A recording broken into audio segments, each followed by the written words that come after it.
y sobre yo, después de haber leído, porque usted lo cuenta también en ese libro de las 100, es un libro hermoso, es un libro hermoso porque son 100 frases, pero para mí son 100 conceptos de, de, Exacto, de exacto. fútbol.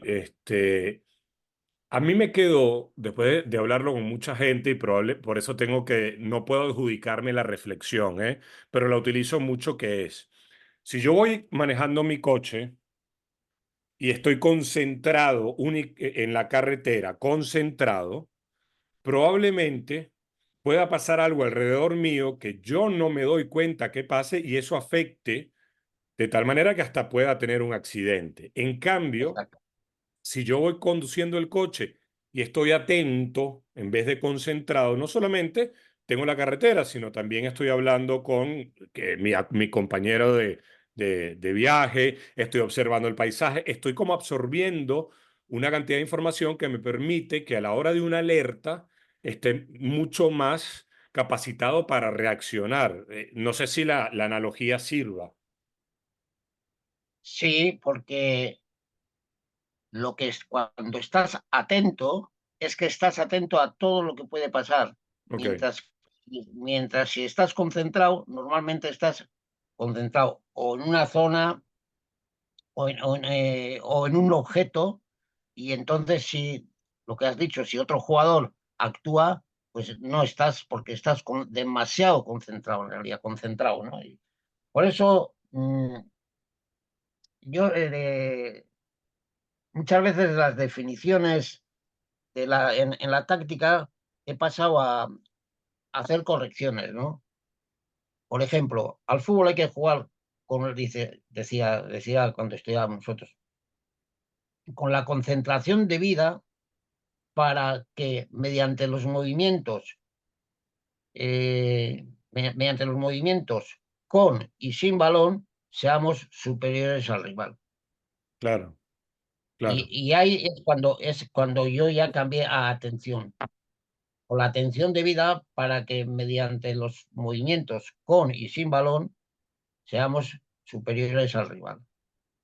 Y esos detalles pequeños en los que eh, la forma de exponer, la forma de comunicar. El día pasado estaba leyendo un artículo que decía eh, mm, eh, mm, las características que tenía que tener el entrenador y qué la importancia para ser un buen entrenador, ¿no? Y una cosa que no se da valor, porque esto es como en la escuela, no se trata que el maestro sepa mucho, sino que el alumno aprenda mucho. Claro, Y, y- y es, y, exactamente. y eso es lo que tenemos que procurar. Y yo utilizo mucho las comparaciones con la enseñanza reglada. Y dice, es que repites demasiadas veces las jugadas, el entrenamiento. Y digo, joder, pues menos mal, porque si llego a repetir las pocas, igual se le olvidan la mitad.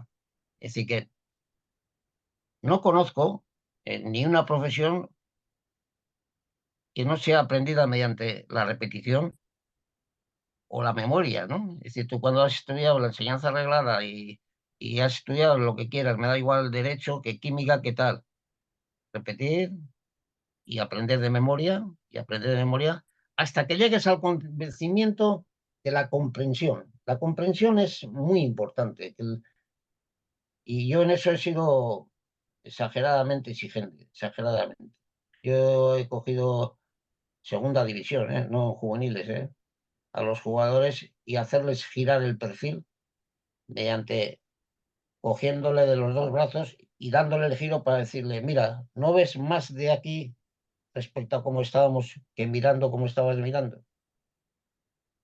Porque ocurre mucho que cuando tú das una explicación, con mi amigo Javi Zubillaga, que fuera jugador del Español y de la Real y tal, un día comentaba, él, era idea de él, eso se me ha quedado a mí grabado y normalmente como me suele gustar decir de quién ha aprendido tal, eh, decía, joder, Miquel, si tú das, a ver, pasamos a la enseñanza reglada.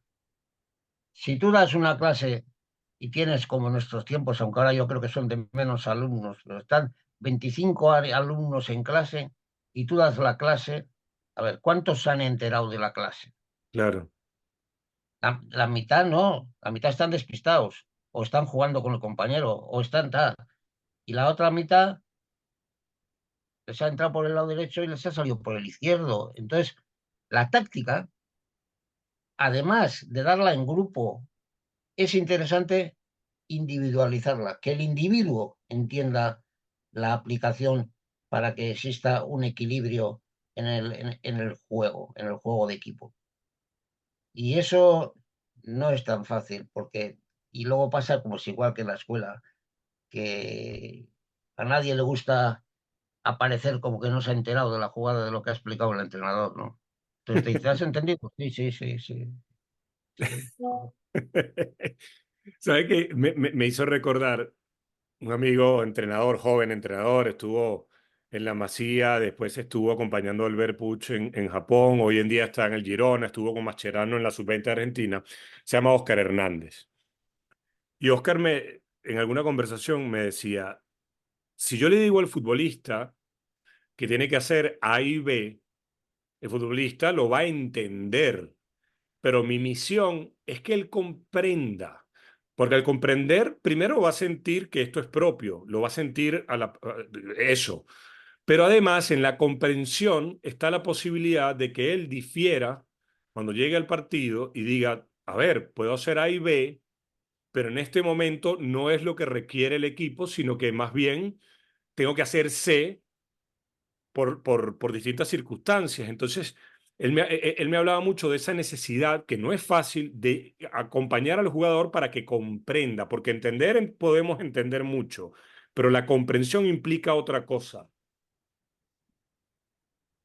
Bueno, me estoy recordando un día de entrenamiento con un entrenador y yo viendo el entrenamiento y veo que hace unas acciones combinativas en ataque con cambios de orientación y remate desde el lado opuesto y tal.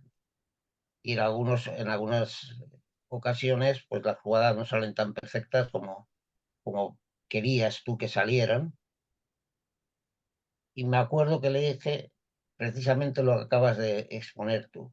Le digo, déjale que de esa que sale mal, a ver si es capaz de que le salga bien, porque hace otra jugada. Claro, Y eso es así, eso es así, porque, a ver, yo, por ejemplo, he fardado un poco en plan chulito, por decir, ¿no? Tuve un entrenador que había sido jugador delante de los centros de la Real Sociedad Olano. Tuve un entrenador que me decía, tú de extremo izquierda, cuando viene la jugada por el lado derecho, tú haz diagonal desde el lado opuesto, arrastras a tu lateral, porque entonces además ya sabes que se jugaba marcando al hombre, es decir, sí, sí, persiguiendo sí. al hombre. Y dice, y entonces le estás dejando paso a tu interior que viene por detrás. Ah, pues sí, vale. Y empiezo, ¿no? Pero que según pasan los días o 3 o 4 semanas de entrenamiento, dices, joder, pero es que no me voy porque este tío me sigue hasta el final. O al revés, como sabe que solamente le quiero arrastrar, se me para a mitad de camino de la diagonal. Ah, ya está, ya sé lo que voy a hacer. Voy a hacer tirar de diagonal y si no me sigue, hacerle un ángulo recto. Y entonces me meto entre central y lateral. Es decir, no termino la jugada. Claro, y dices, joder, qué listo soy. No es que sea listo, lo que has comentado tú. De aquello que ha partido la jugada, yo le he dado una vuelta más y me ha aparecido otra jugada, además de aquella.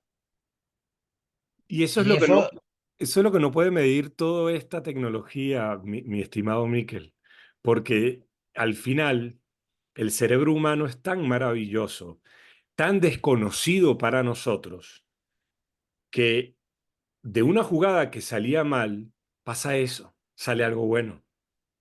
claro, claro, es así, es así. Por eso no hay que tener completamente cerradas las puertas a lo que te pueda venir en el camino.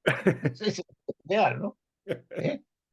Ese Claro. cambio, ese cambio de actitud. Pero claro, para eso, me decía un día un chico que llevaba ya 3 años conmigo, había jugado 2 años en juveniles, un año en la regional, y nos encontramos de nuevo en el Eibar en segunda división, ¿no? Y me dice uno de los días, "Oh, vaya chapa nos has dado". Sí, chapa, sí. Pues, ¿sabes cuánto tiempo has estado dando la chapa? Le digo, sí, 20 minutos y 10 segundos o algo así. Me dice, joder, 20 minutos de chapa antes de jugar partido. Y además siempre dices lo mismo. Y ese fue al que le dije, malo sería que dijera diferente. Es que no estaba convencido de lo que digo, ¿no? Y le digo, le miro así a los ojos, y un chaval fenomenal, fenomenal. Y es, luego ha estado de director de empresa, claro. Y Claro. le digo, Xavi, tú eres ingeniero, ¿no? Estás en cuarto de ingeniero, ¿no? Y me dice, sí. Le digo, pues hay aquí algunos que no saben hacer la U con un canuto. Así es que si te aburres, te jodes.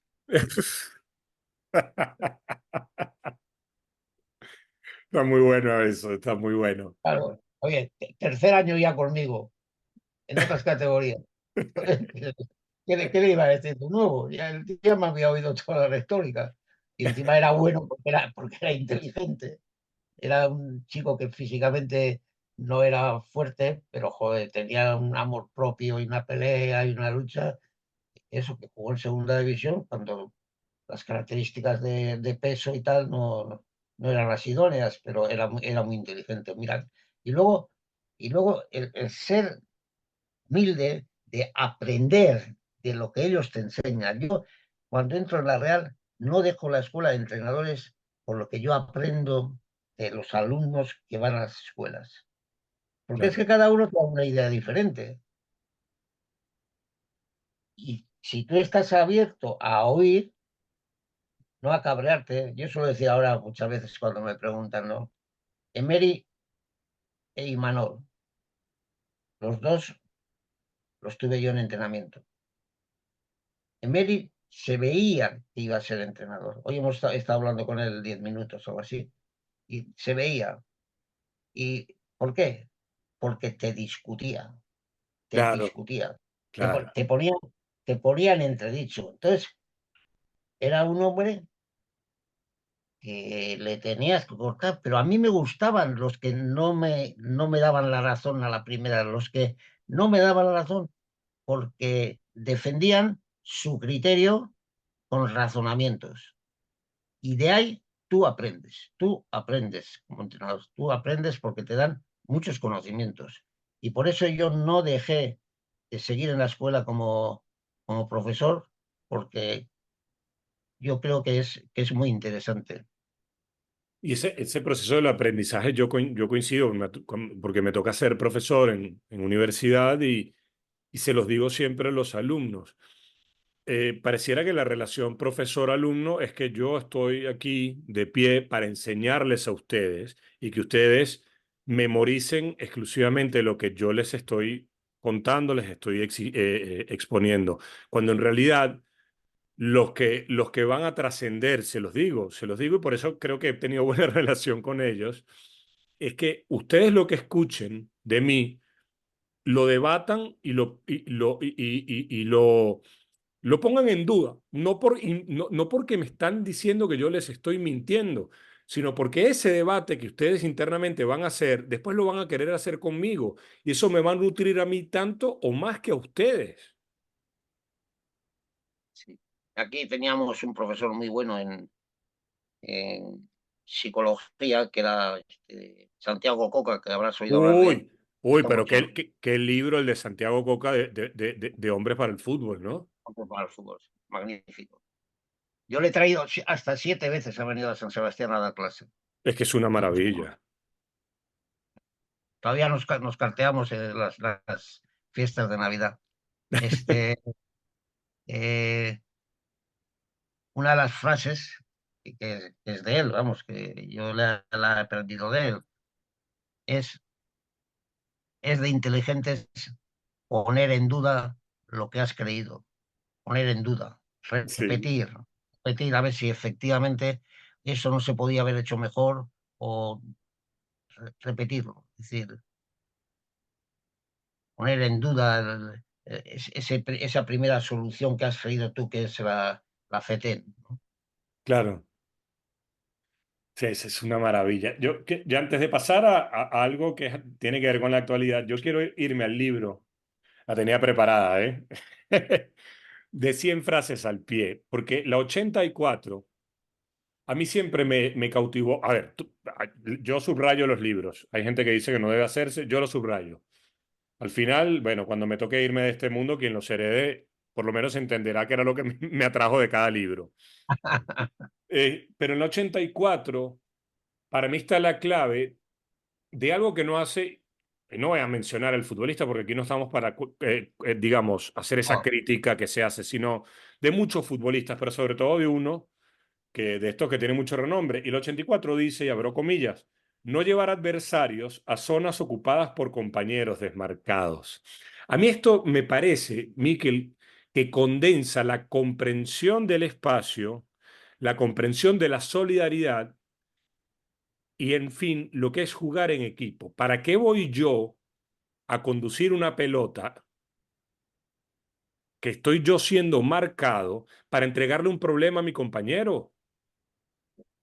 eh, y se hace muy a menudo, ¿eh? Y Pero sí, ya te digo porque es que, a ver, las respuestas normalmente, no te voy a decir que son automáticas, pero eso es porque no se ha puesto a pensar fríamente, tengo que hacer esto o tengo que claro, hacer lo otro, porque lo demás se daría cuenta, ¿no? Es decir, ¿tú a qué llevas a un jugador, joder, a una zona en la que estás solo, tu compañero va solo y en vez de aprovechar donde puedes recibir un pase o no pase, pero eso sí ocurre, sí, ocurre. a mí, Ocurre porque yo creo que la gente, sobre todo, a ver, sobre todo, tal y, tal y como está el fútbol hoy en día, es muy difícil jugar al fútbol, como dice un amigo mío. eh, jugar, jugar al fútbol es difícil y jugar bien milagros, decía aquel. Jugar bien milagros, ¿no? Y tiene algo de razón, pero sí hay unas, yo creo que estoy viendo, mira, ahora cuando me preguntan a mí, a ver, ¿a ti qué sistema te parecería el mejor o es el que más te gusta? Y yo 4-4-2 lo jugué bastante con juveniles, incluso en tercera, pero según fui categorías para arriba, ya tuve que cambiar, porque el 4-4-2 en rombo te da mucho juego en la parte central, te da en la zona de centro, claro, pones cuatro a diferentes alturas y entonces tienes posibilidad tanto de desmarcarte en diferentes sentidos y también en crear coberturas casi continuas. Pero hay un punto de partida en origen y es que tú voluntariamente has dejado a los laterales del equipo rival sin marca al claro. poner el 4. Pero bueno, eso tiene su explicación. Yo el día pasado que estuve aquí con un grupo delante de casa de cuatro chicos que han hecho juvenil y ahora están en la regional y tal, y me decían, ¿cómo tal? Y digo, yo, si queréis, os doy, lo tengo desarrollado en este, o sea, En este curso. no, no, lo tengo en diapos, Ok, ok, diapositivas. ok. Tengo en diapositivas todos los movimientos. Y, y así de memoria, hablando, le decía, mira, si te sale de un lado, si te sale lateral del lado izquierdo, yo pongo cara con el banda derecha, es decir, con el más externo de la mitad de campo. Y al siguiente, al de mitad de campo, al pivote defensivo, lo corro un poco hacia la derecha. Y al otro pivote, perdón, al otro medio, el de la izquierda, lo cerrar hacia el eje central. Y al media punta, al que juega, como se solía decir, cabeza de la De mitad de área, campo, claro. eh, a ese le hago bajar un poquito y formo un rombo con diferentes ejes, con dos ejes completamente diferentes al primer rombo. El, el, el punta de la derecha, del lado que ha salido el lateral, lo corro un poco hacia el lado derecho, a ese espacio que ha dejado libre el contrario, pero un poco más abajo, de forma de que le cierre el pase hacia atrás, por si quiere jugar hacia atrás, Claro, cuando se encuentre con el medio. Entonces, al otro punta lo pongo entre el central de ellos derecho y el lateral derecho, a ver si tiene narices de cambiar de orientación con un jugador en intermedias, con un jugador intermedio. Y así ya le tengo un poco pillado la mitad del campo. claro, Entonces, ahí empezamos, pero ya está pensado en cómo cerrar y dónde pueden aparecer las coberturas en tu momento. Entonces, si tú vas moviendo, yo por eso a mí me gustan mucho, mucho los entrenadores que juegan mucho con zonas intermedias. Por claro. ejemplo, el Cholo es un artista, no será un fenómeno de dar espectáculos, pero ganar a un equipo de Cholo, que me quedé extrañado yo el día pasado, que después de levantar hasta el empate a dos, le metan 4-2, pero Pero es Cholo, fútbol, es ¿eh? fútbol, es fútbol, Claro, esto pasa. ese es el tema. Pero fíjate los años que lleva ahí con el Atlético de Madrid y, Y y hace un fútbol que no es bonito, pero compite. No es pero, bonito el fútbol que hace, pero compite. pero yo no sé si es bonito o no, porque al final, y esto me lo decía un preparador físico amigo, él me lo ponía con otra, hacia otra rama, me decía, él me preguntaba, Ignacio, ¿cuál es la mejor música? Y yo, por supuesto, podía, no sé, nombrarle o Beethoven o Mozart, Tchaikovsky o nombrarle algo de mis gustos, por ejemplo, de rock. Y me decía, no, la mejor música es la que le gusta a cada quien. Entonces, yo entiendo que el gusto de cada uno de nosotros es distinto. Es decir, a mí me encanta un equipo de Guardiola, pero también me encanta un equipo de Bielsa, por ejemplo. Pero lo que hizo el otro día el Madrid contra el City me pareció que tenía un arte y tenía además, tenía, bueno, tuvo cosas muy, muy interesantes, más allá de que Muy, el muy. City disparara una cantidad de veces, pero yo creo que al final el grado de belleza va a depender de cómo lo observamos, ¿no? Sí, sí. Bueno, además yo como eso he tenido que jugar 2 años prácticamente como juego en Madrid, todos los partidos, no un partido, sino todos los partidos, porque nosotros se le iban, éramos equipo de aficionados jugando entre profesionales, pero, pero la humildad que tuvo, eh, cómo se esforzaron, qué pocos errores cometieron, qué pocos errores, porque te pones a pensar, tampoco el City tiró tanto tiros de peligro, ¿eh? De peligro Quitas no. la Sí, De Bruyne una y otra también, bueno, y el poste que pega el Haaland y y poco dos más, más, ¿eh? y dos más, sí, sí, dos más, Poco creo. más, poco, Pero es que poco además más. ahí entra el concepto de la solidaridad también, porque siendo el Real Madrid y el entrenador, su staff, toda la gente que participa se dan cuenta de que, asumo yo, a la distancia, y quizás usted lo conoce mejor todo esto, dice, la manera que nosotros tenemos de competir contra un equipo que juega de esta manera y que ante el más mínimo espacio que le concedamos nos mete un pase gol o, como en el partido de ida, dos disparos de fuera, como el de Foden y el de Bardiol, vamos a jugar aquí, seamos muy solidarios, seamos muy inteligentes y para mí eso es un arte. A ver, Que sí, sí, que sí, después sí, que sí, después que la gente discuta gustos es otra cosa, ¿no? que ocuparon los espacios en su lugar, es decir, al borde del área, sin entrar dentro del área, a poca distancia, juntitos todos. Claro, y luego aparte que tiene gente Sí, sí. que si se te escapan no los pillas. Que Bueno, esa, esa es otra. bueno, claro, eso tiene el Real Madrid también, ¿no? Que no es solamente pero la verdad es que, a ver, insisto, yo soy muy seguidor de los equipos de Guardiola, pero es que lo del Madrid, yo no le quitaría un ápice, ya no de mérito, porque no hablemos de mérito, sino de inteligencia, por Dios. sí, porque no es sí, sola, sí. porque no, hay equipos que defienden por amontonamiento y uno se da cuenta. Esto no era amontonamiento, esto era No, no, concepción no, no, no, no, no, no. y Los tenías comprensión del distribuidos espacio. y no había ninguno uno pegado a otro, ¿eh? Sí, Ninguno, sí, por no eso. estaba junto ninguno, ¿eh? Ninguno. Había una figura argentina, creo que era, bueno, Adolfo Pedernera, que decía que él a veces veía equipos que defendían como en los gallineros cuando esparcen el maíz, ¿no? Era Claro, ¿no? esa locura. Bueno, no, yo no, el que le gusta el fútbol y ve ese Madrid defendiendo así, primero la humildad y después la solidaridad y obviamente la percepción, la inteligencia, la comprensión y la capacidad de los jugadores de llevar a cabo una estrategia. Porque es eso, a ver, no solamente que se puedan ir 3 4 con esa calidad, sino la capacidad de sostener esta estrategia 120 minutos. No, por Dios, una maravilla.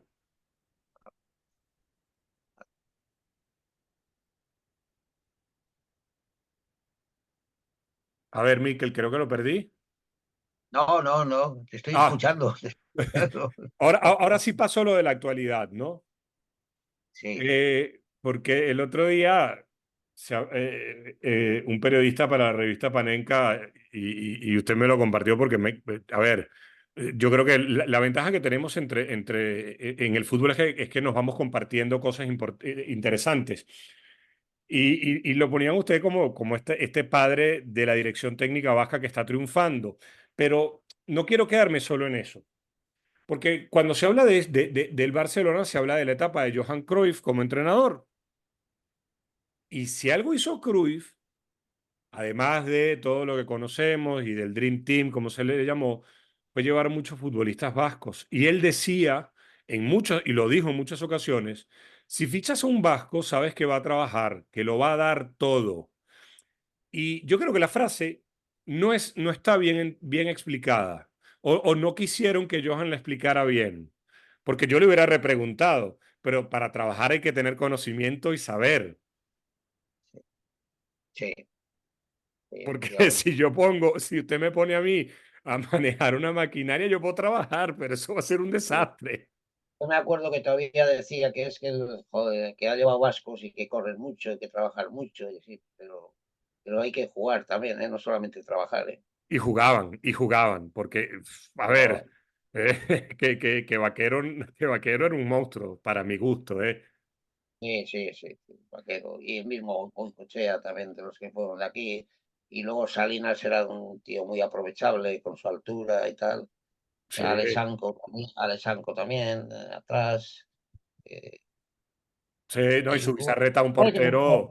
me Un parece por... que se llevaron siete. Parece que hubo Sí, sí, siete sí, vascos. entre los que él lleva y los que ya estaban, Sí, porque creo que eran 7. Pero volvamos a esa dirección técnica vasca, porque eh, a todos los hijos que ahí se menciona en ese hilo, a todos los hijos, y yo los voy a mencionar obviamente, porque lo merecen, porque están haciendo un trabajo fabuloso sobre si realmente, a ver, podemos discutir si hay una escuela vasca, yo creo que sí, yo lo creo, porque está Emery, está Arteta, está Xavi Alonso, está Arrasate, está por supuesto Imanol Iguacil, que ha hecho de la Real Sociedad en estos tiempos un equipo admirable por cómo juega y cómo compite, pero yo, Mendilibar yo, ahí, ¿eh?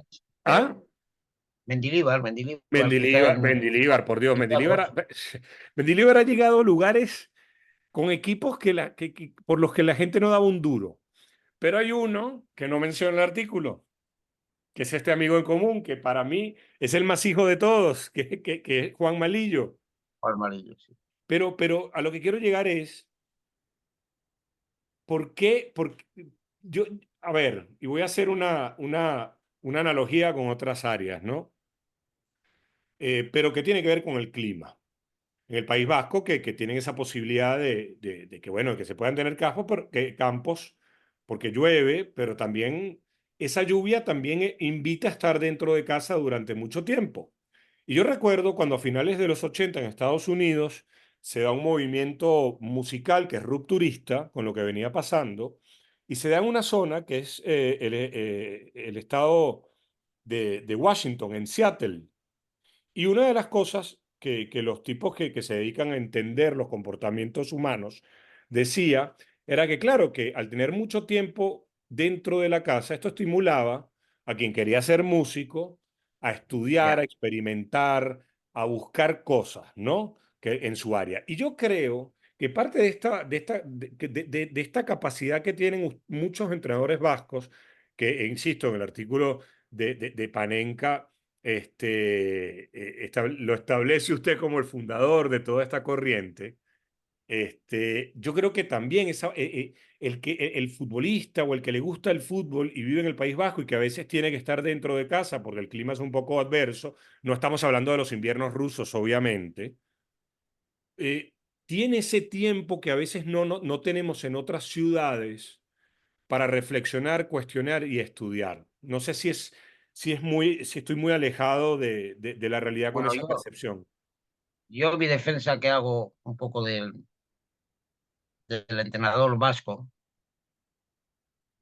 que tiene una connotación con la idiosincrasia de cómo viven los vascos o cómo han vivido los vascos.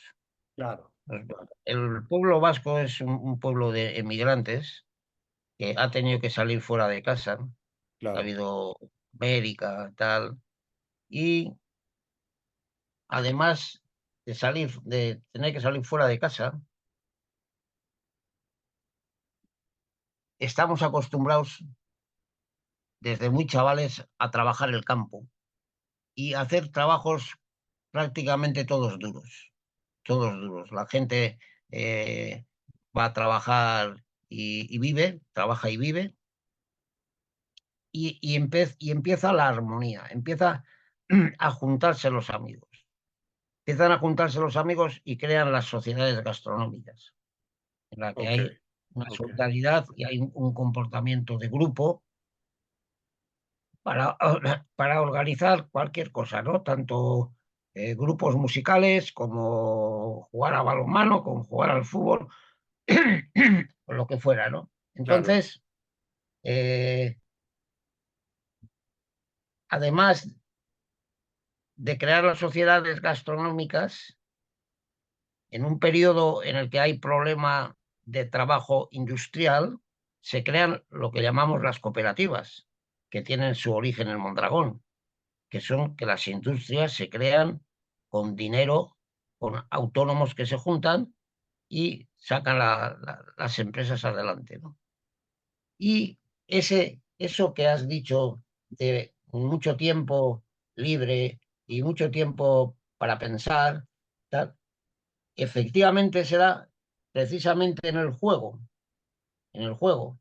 Es decir, el deporte vasco se realiza, se trabaja con herramientas propias del trabajo diario. Es claro, decir, se corta el tronco y se apuesta a ver quién corta el tronco en menos tiempo.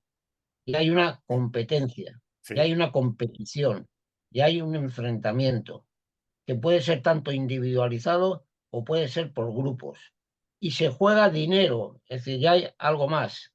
Es decir, lo que se juega es el dinero y existe el reto, es decir, existe la competición. Y tienes, como hemos dicho, el corte de tronco y tienes el arrastre de piedra con los bueyes y tienes levantamiento de piedra y tienes carrera de chingas y tienes las regatas de bateles, que son consecuencia de cómo se iba a pescar cuando no había todavía motoras, y todo eso ha quedado como deporte vasco. Y el ciclismo, que también para el transporte, aquí, por ejemplo, que nosotros hemos tenido a la fábrica Michelin, aquí había gente que entraba a las 6 de la mañana viniendo en bicicleta de 25 kilómetros para aquí. claro, Entonces, ese hábito de lucha, de pelea por conseguir la comida, para poder vivir, eso ha sido el poder siempre del pueblo vasco. Pueblo más pobre que rico, que bueno, que lo que pasa que luego ya empezaron las industrias y has visto que al final es la zona más industrial de España o casi la más y, y ha crecido, pero como digo, hay apuestas, es decir, se juega dinero, se Claro. juega hasta en la pelota, hay corredores para jugarse el dinero. Entonces, hay hábito de competir, hay hábito de perder, hay hábito de ganar. Es decir, eso ha sido la constante en la vida del hombre vasco. Se cuenta mucho que en tiempos de los años 30 y 40 había gente que había perdido hasta el caserío en Uf, apuestas de regatas. yo, yo tengo que decirlo públicamente que fueron dos vascos los primeros que me hicieron entender de que se juega como se vive. Uno, Sí. y lo voy a decir cronológicamente, es decir, No, no, a medida que se dieron las conversaciones, los años. Primero fue Xavier Ascargorta. Y después fue usted aquella mañana, mañana, tarde hermosa allá en la ciudad deportiva de la Real Sociedad. Me lo hicieron comprender, porque es una frase que se utiliza mucho, pero en la que hemos profundizado poco. Y ustedes dos me hicieron entender eso. Se juega, cómo se vive. Y por eso yo hoy en día me cuestiono de que cuando me dicen, hay un fútbol europeo, le digo, ¿europeo de dónde? Pero además hay un fútbol español. ¿Español de dónde? Porque en Cataluña se juega de una manera o se intenta jugar de una manera. En Madrid se juega de una manera. En el exacto, país. exacto, Sí, sí. Y eso es exacto. lo hermoso de esto, ¿no? Sí, sí. A De Pedro le solía tomar el pelo, le decía, cuando empezaba a regatear, le digo, mira, no regatees tanto que para regatear me voy a Andalucía y te traigo cuatro que regateas mejor que tú. Y si no corres, te van a ganar corriendo. Y si no peleas, vas a perder los balones. Y esa es la realidad, porque es la auténtica realidad. Claro. Porque en el sur normalmente son gente más técnica Sí, y menos, y menos dados a la pelea. Que yo no quiero decir que no sean peleones y que no pelee cada uno por su tierra, que no, que eso estoy convencido. Pero oye, es más fácil sudar a 40 grados que a 20, ¿eh?